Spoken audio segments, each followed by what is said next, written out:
বাংলাদেশের আজকে যে উন্নয়ন, সেই উন্নয়নের পেছনে কিন্তু সবচেয়ে বড় শক্তি হলো প্রবাসীরা। প্রবাসীদের নিয়ে আমি কিন্তু সবচেয়ে আগে কথাবার্তা আরম্ভ করেছি।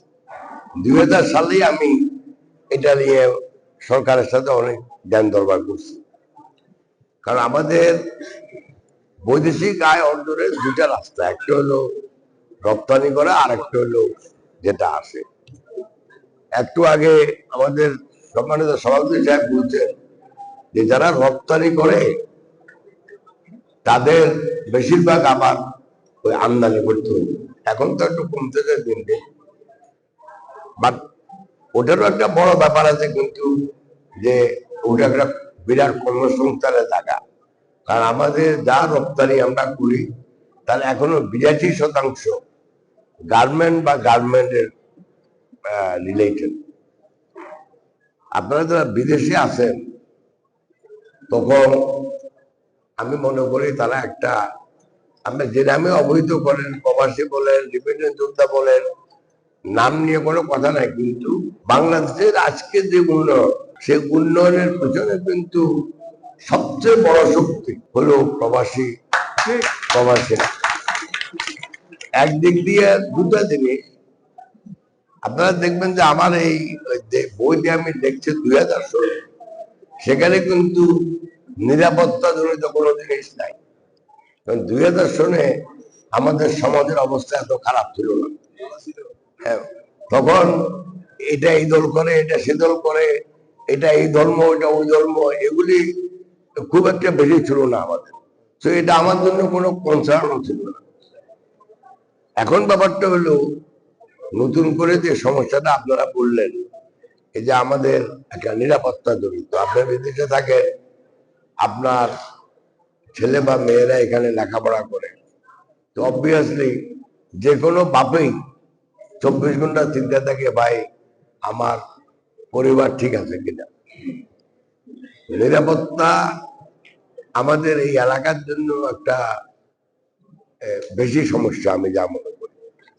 তবে আপনাকে আমি কথা দিতে পারি একটা জিনিস, যে যারা প্রবাসে থাকে তাদের ছেলে মেয়েদের বা পরিবারের নিরাপত্তা, ছেলে মেয়েদের স্কুলে যাওয়ার সংকট, শিক্ষকদের মান উন্নয়ন করে ওভারঅল শিক্ষা ব্যবস্থার উন্নয়ন হবে আমার 1 নম্বর প্রায়োরিটি। কারণ যদি আমরা সেটা না করি তাহলে আমাদের তরুণ প্রজন্ম যতই বিএ পাস এমএ পাস করুক, কিন্তু তারা কিন্তু ওই নিজেদের জীবন মান উন্নয়নে তেমন কিছু করতে পারবে না সাকসেসফুলি। 2 নম্বর হলো স্বাস্থ্যসেবার মান উন্নয়ন করা। এবার আপনারা বিদেশে আছেন, বাড়িতে একজন হঠাৎ করে অসুখ, একটা ছেলে বা একটা মেয়ে, কোথায় যাবে তারা? ওই জন্য আমি বলছি অফিসে আমাদের একজন লোক থাকবে, তার একটা নাম্বার থাকবে, 24 ঘন্টা উত্তর দেবে, অ্যাম্বুলেন্স দরকার হোক, যাই দরকার হোক, এই ব্যবস্থাটা আমি করব। আর আমি তো এমনি পার্সোনালি মনে করি যে বাংলাদেশের অর্থনৈতিক প্রবৃদ্ধির একটা মূল ধারা হইল এই রিমিটেন্স। এক ভাই বলছে এখানে যে আমাদের যে বাংলাদেশ ব্যাংকের যে রিজার্ভ, সেটা ঠিক আছে, রিজার্ভ তো বাড়তেছে বা রিজার্ভ একটা ফ্যাক্টর, কিন্তু বড় জিনিসটা কেউ দেখে না। সেটা হলো আপনি যখন অর্থনৈতিক প্রবৃদ্ধি বলেন, এটাকে কিন্তু অর্থনীতির পরিভাষায় বলে জিডিপি, মানে মোট উৎপাদন। এই জিডিপির কিন্তু বিদেশি আয়, যেটা আপনার রেমিটেন্স, কিন্তু ইনক্লুডেড না। ইনক্লুডেড কি? প্রথমে আসে কনজামশন, অর্থাৎ একটা দেশে মোট কত খরচ করলো লোকজন। কনজামশন 2 ভাগে ভাগ। একটা হলো সাধারণ লোকে কি খরচ করে নিত্য, প্রতিদিন এবং পুরা বছরে, আর আরেকটা হলো সরকার কি খরচ করে। তো রিমিটেন্সটা আসলে সরকার খরচ করতে পারে, আর আপনি যে বাড়িতে বাড়িতে পাঠাচ্ছেন মা বোনদের, তারা তো একটা ডেইলি খরচ করে। তো অর্থনৈতিক প্রবৃদ্ধির দুইটা অংশের বড় ভাগ কিন্তু এই রেমিটেন্স থেকে আসে, ওই খরচেরটা কেউ দেখে না। এখন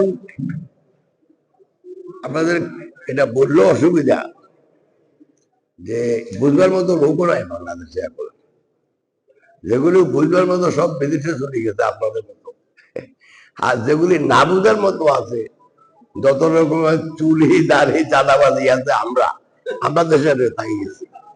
এখন একদিকে দেশ মেধাশূন্য হইতেছে, দেশ তার গর্বিত সন্তানদের কিন্তু হারাই ফেলতেছে। ডাক্তার বলেন, ইঞ্জিনিয়ার, যে একবার যা তো আসে না। সমাজ উন্নয়নের জন্য, মানুষের জীবন মান উন্নয়ন, অর্থনৈতিক উন্নয়নের যে কাঠামোগুলো আছে, এগুলো সবগুলো আমি চেষ্টা করবো যাতে করে মানুষের জীবন মান উন্নয়ন বা টেন্ডারবাজি বা বিভিন্ন অ্যালিগেশন যেটা দিয়েছেন, এটার এগেইনস্টে কিভাবে অভিযোগ করা যায়। আমরা মনে করি আমরা একটা প্রবাসী সেন্টার করতে চাই সোনাগাজী আর নাগরদুয়ার।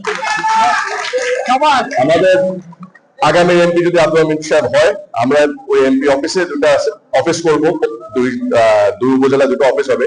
ওই দুই অফিসের ভিতরে একটা রুম থাকবে প্রবাসী সেন্টার। এই প্রবাসী সেন্টারে আপনাদের যদি কোনো অভিযোগ থাকে, কোনো মত বিনিময় করতে হয়, কোনো দাবি থাকে এমপির জন্য, বা কোনো আইডিয়া শেয়ার করতে হয়, ওই প্রবাসী সেন্টারের মাধ্যমে আমরা করতে চাই।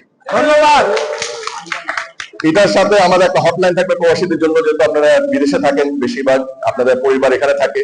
আপনাদের যদি কোনো ওই হটলাইনে কল করেন, যদি আপনাদের কোনো অভিযোগ নিয়ে বা কোনো কোয়ারি নিয়ে, ওই হটলাইন থেকে আপনারা উত্তর পাবেন। আর অনেক মানুষ মেবি কল করতেও চায় না, অ্যানোনিমাস থাকতে চায়।